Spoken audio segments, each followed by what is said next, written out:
الشيطان الرجيم بسم الله الرحمن الرحيم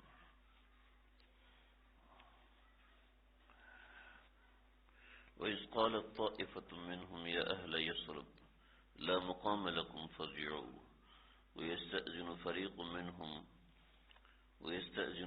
منهم النبي يقولون إن بيوتنا عورة وما هي بعورة إن يريدون إلا فرارا۔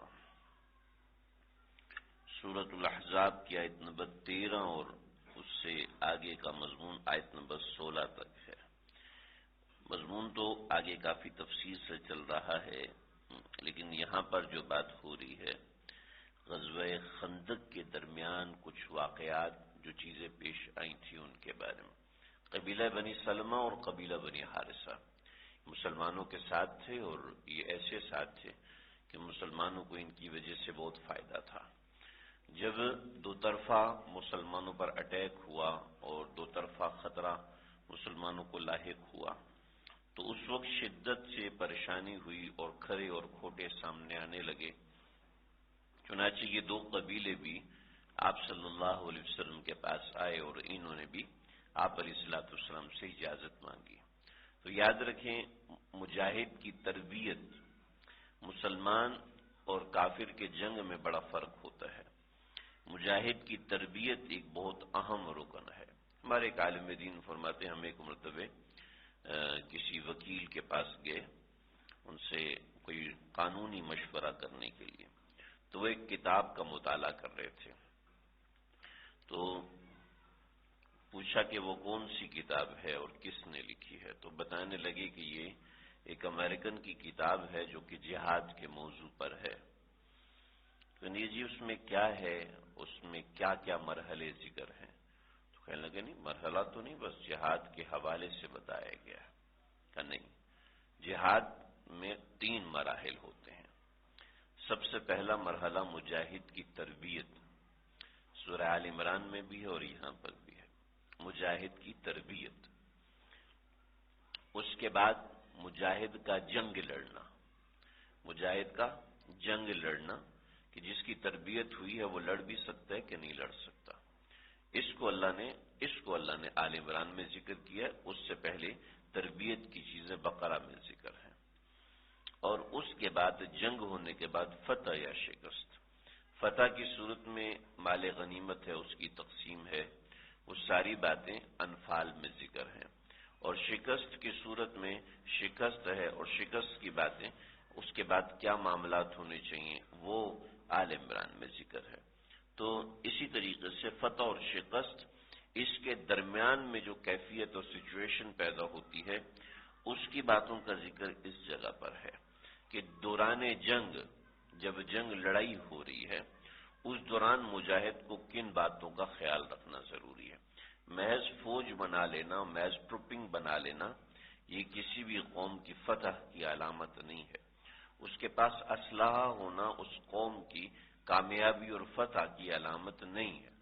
چنانچہ یرموک کے لیے مسلمان جب جمع ہو رہے تھے تو راستے میں ایک باغ آیا، تو مسلمانوں کا ایک دستہ ایک جگہ سے گزرا اور باغ میں سے انہوں نے کھانا لیا، یعنی کھجوریں لی، اور کھجوریں وہیں پر بیٹھ کے کھائیں اور پھر اٹھ کے چلے گئے۔ اور اسی طریقے سے دوسری طرف قیصر کا ایک دستہ آیا اور اس نے بھی اس باغ سے کھجوریں لیں اور کھائیں اور اٹھ کے جانے لگے۔ تو جو باغ کا مالک تھا اس نے پوچھا تم کن سے مقابلہ کرنے جا رہے ہو؟ تو قیصر کے سپاہیوں نے کہا کہ ہم مسلمانوں سے مقابلہ کرنے جا رہے ہیں۔ کہ یاد رکھو تم ہارو گے۔ کہ ہم کیسے ہاریں گے؟ ہماری فوج اتنی منظم ہے کہ تلوار سے لڑنے والے یہ الگ ہیں، نیزہ باز الگ ہیں، سوار الگ ہیں، تیر انداز الگ ہیں، ہر ایک کا اپنی چوکی ہے، ہر ایک کا اپنا پہرا ہے۔ تو وہ ہم سے کیسے جیتیں گے جبکہ وہ سب اکٹھے ہی کھڑے ہوتے اور اکٹھے ہی مقابلہ کرتے؟ کہا کہ نہیں، تم غلط سمجھ رہے ہو، تم سمجھو جنگ اسلحے سے جیتی جاتی ہے اور جنگ ان چیزوں سے جیتی جاتی ہے۔ جنگ انتظام سے نہیں جیتی جاتی، جنگ جذبے سے جیتی جاتی ہے۔ وہ ان کے پاس جو جذبہ ہے وہ تمہارے پاس نہیں ہے۔ کا کون سا جذبہ ہے جو ان کے پاس ہے اور ہمارے پاس نہیں، کہ وہ جذبہ تربیت کا ہے، کہ تربیت جو مجاہد کی ہے وہ تمہارے پاس نہیں۔ بھئی تمہیں کیسے پتا کہ ان کی تربیت ہے اور ہماری تربیت ہے؟ ہمارے فوجی کتنے نظم سے بیٹھے، ایک لائن میں بیٹھے ہیں، جیسے پریڈ کا دستہ ہوتا ہے، ایسی بہترین تربیت کا، تربیت اس کا نام، تربیت اندر کا نام۔ اور وہ ایسے پتہ چلی کہ جب تمہارے سامنے کھجوریں رکھی گی تم نے بھی کھائیں، ان کے سامنے کھجوریں رکھی انہوں نے بھی کھائیں، لیکن فرق یہ ہے کہ وہ خود خراب کھجور کھا رہے تھے، اپنے بھائی کے لیے اچھی کھجور چھوڑ رہے تھے، اور تمہارے سارے سپاہی سب سے پہلے اچھا اچھا کھانا خود کھا رہے تھے اور خراب خراب کھانا دوسروں کے سامنے چھوڑ رہے تھے۔ تو یہ تربیت ہے، جو تربیت انسان کو جنگ جتواتی ہے۔ انٹرنیشنل کھلاڑی ہو یا پھر نیشنل لیول کا کھیلنے والا ہو، کھلاڑی ہمیشہ اپنے جذبے سے جیتتا ہے، کھلاڑی صرف اپنی ٹریننگ سے نہیں جیتتا۔ چنانچہ مومنین کی یہ تربیت کی جا رہی ہے کہ دوران جنگ جب زلزلو زلزالن شدیدہ ہے تو اس وقت کیا معاملہ ہے، پیٹ میں کھانا نہیں ہے، بھوک شدید ہے، جان کے لالے پڑے ہوئے، اوپر سے وعدے ہیں کیسر و کسرا کے، اس وقت بھی مسلمانوں کا یقین کیسا ہے، یقین محکم کیسا ہے۔ چنانچہ غزوہ خندق کا واقعہ ہر بندے کی زندگی میں آئے گا، ہر مومن کی زندگی میں وہ زلزلو زلزالن شدیدہ ہوگا، اس کو یا تو فقر سے آزمایا جائے گا، یا کسی پریشانی سے آزمایا جائے گا، کسی وسوسے سے آزمایا جائے گا، کسی بیماری سے آزمایا جائے گا۔ ہر مومن، کچھ لوگ ہوتے ہیں جن کو اللہ نہیں آزماتے ہیں، لیکن مومن آزمائے جاؤ گے تم۔ ولا تحسبن اللہ غافلا عما يعملون انما يؤخرهم ليوم تشخص فيه الابصار۔ مومنوں کو آزمایا جاتا ہے، اور جن کو جو ظلم کرنے والے ان کو عام طور پہ نہیں آزمایا جاتا، ان کو چھوڑو ان کو ہم دیکھ لیں گے، لیکن مومنوں کو آزمایا جاتا ہے، ان کو تکلیف میں ڈالا جاتا ہے، اور جب وہ تکلیف میں ڈالے جاتے ہیں ہنالک ابتلی المؤمنین، وہاں پر مومن آزمائے جاتے ہیں، اور زندگی میں بے شمار مواقع آتے ہیں جب انسان کے اوپر تکلیف ہلکی ہوتی ہے، کبھی تکلیف بہت بھاری ہوتی ہے اور کبھی بہت ہی بھاری ہوتی ہے۔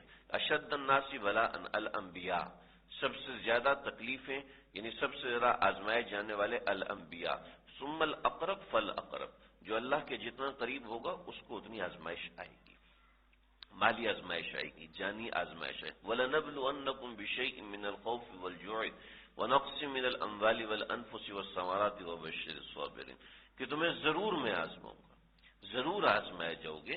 وَلَنَبْلُوَنَّكُمْ بِشَيْءٍ مِّنَ الْخَوْفِ، ڈر، وَالْجُوعِ، پیسوں کی کمی، اور وَنَقْصٍ مِّنَ الْأَمْوَالِ وَالْأَوْلَادِ، اور نقصان ہوگا تمہیں تمہارے مال کے حساب سے، تمہاری اولاد کے حساب سے، تمہاری اپنی جان کے حساب سے آزمائے جاؤ گے۔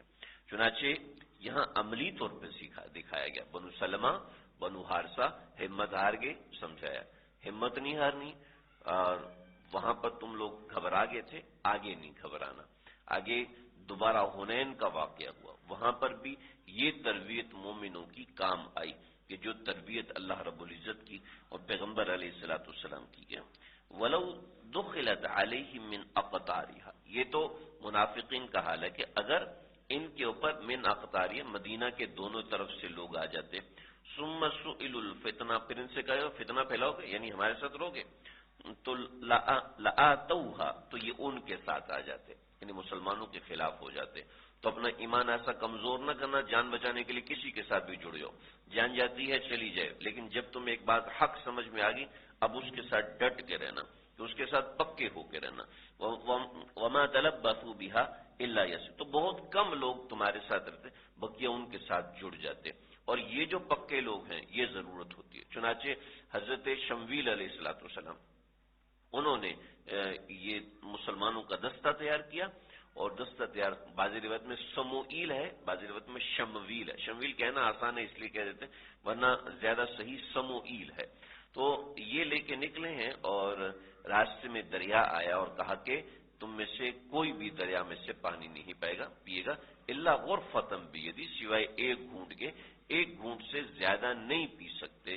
تقریباً لاکھوں مسلمان تھے اس وقت، لیکن ان میں صرف چند سو، بعض روایت میں 313، بعض روایت میں 314، بعض میں 315، اتنے لوگ بچے جنہوں نے دریا کو پار کیا اور اس میں سے پانی نہیں پیا شدید پیاس کے باوجود، اور وہی لوگ پار ہوئے، بقیہ لوگ جنہوں نے زیادہ پانی پیا تھا وہ وہیں گر گئے۔ تو آزمائش آتی ہے، زندگی کی کسی موڑ پر بھی آزمائش آتی ہے۔ تو محض جو زبانی دعویٰ کرنے والے لوگ ہیں وہ بہت ہوتے ہیں، لیکن جو آزمائش میں ساتھ دیتا ہے، مشکل میں ساتھ دیتا ہے، اصل وفادار وہ ہوتے ہیں۔ لقد كانوا عاهدوا الله من قبل، دیکھو انہوں نے پہلے وعدہ کیا تھا۔ چنانچہ ہم اپنی زندگی میں دیکھ لیں، جب ہم ایک کام کو حق اور برحق سمجھ بیٹھے ہیں تو اب وہاں سے ہٹنا نہیں ہے۔ ہمارے مدارس میں بھی ہوتا ہے، جب طالب علم درجہ رابعہ میں پہنچتا ہے اس کے اوپر شدید وسوسے کی بارش ہوتی ہے، جب وہ سابعہ میں پہنچتا ہے پھر اس کے اوپر شدید وسوسوں کی بارش ہوتی ہے۔ ایسی میڈیکل کے بہت سے اسٹوڈنٹس، میرے پاس کئی ایک اسٹوڈنٹس آئے، جناب سیکنڈ ایئر پاس کر لیے، اب آگے پڑھنے کا جی نہیں کر رہا، بڑی مشکل چیزیں ہیں، بڑی مشکل کتابیں ہیں، ہم سے ہوگا نہیں۔ ایسے انجینئرنگ کے اسٹوڈنٹس ہیں، جی ہم سے تو یہ پڑھا ہی نہیں جائے گا، نہیں پڑھا جاتا۔ حفظ کے طالب علم ہوتے ہیں، ایک موقع پہ آ کے بس ہو جاتی ہے، حالانکہ اس وقت قبض ہو چکا ہوتا ہے۔ اس وقت ہر چیز کا ایک نصاب ہوتا ہے، وہ نصاب آپ کو بھگاتا ہے۔ میرے دو تین دوست ڈاکٹر جاننے والے، اور جناب کہتے ہیں ڈاکٹری کے زمانے میں ایک وقت ایسا کہ دیجیے اب ڈاکٹری چھوڑ دیں، کوئی اور فیلڈ استعمال کریں، اب ڈاکٹری نہیں کرنی۔ چنانچہ جو اس مشکل گھڑی کو پار کر جاتا ہے وہ نکل جاتا ہے، وہ کامیاب ہو جاتا ہے۔ جو اس مشکل گھڑی میں پھنس جاتا ہے وہ رک جاتا ہے، اس کے مزاج میں ترقی نہیں آ سکتی۔ چنانچہ ہر کام میں انسان کو ایسے آزمایا جاتا ہے۔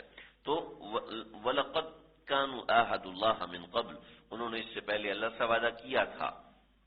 یہ وعدہ جنگ بدر کے بعد ہوا تھا، اس میں بڑی تفصیلات ہیں، لیکن اتنی سی بات سمجھ میں آتی ہے کہ پیغمبر علیہ الصلوۃ والسلام جنگ سے پہلے مسلمانوں کو جمع کر کے کچھ وعدہ لیا کرتے ہوں گے، یا اس طرح کی کوئی بات ہوتی ہوگی۔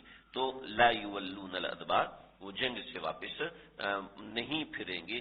وکان عہد اللہ مسئولا، اور جو وعدہ اللہ سے کیا گیا ہے اس کو پوچھا جائے گا، اس کے بارے میں سوال کیا جائے گا۔ چنانچہ مجاہد کو یہ بات واضح کر دی، میدان جنگ میں جا رہے ہو تو بھاگنے کی سوچنا بھی نہیں، جب بھاگنے کی نہیں سوچو گے تو تم آگے نکلو گے۔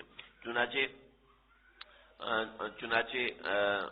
جب بربری قوم کے حوالے سے مسلمانوں نے اٹیک کیا، اور طارق، مجھے پورا نام یاد نہیں، انہوں نے آ کے کہا کہ کشتیاں جلاؤ۔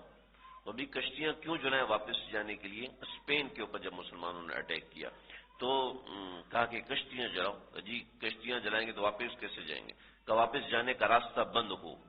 سامنے مسلمان ہیں صرف تقریباً 17,000، اور سامنے 2 لاکھ کا لشکر ہے، 2 لاکھ کا لشکر، اور یہ صرف موسیٰ بن نصیر کی سرکردگی میں جب انہوں نے اعلان کیا کہ کشتیاں جلاؤ تو تب مسلمانوں کے قدم پکے ہوئے۔ تو مجاہد کو سمجھائے کہ میدان جہاد سے واپس بھاگنے کا نہیں رکھنا، میدان جہاد سے واپس نہیں، ہاں کچھ صورتیں ہیں اس کے اندر، اور اگر واپس جاؤ گے تو قل، آپ کہہ دیجئے لن ينفعكم الفرار، تمہیں فرار کوئی فائدہ نہیں دے گا۔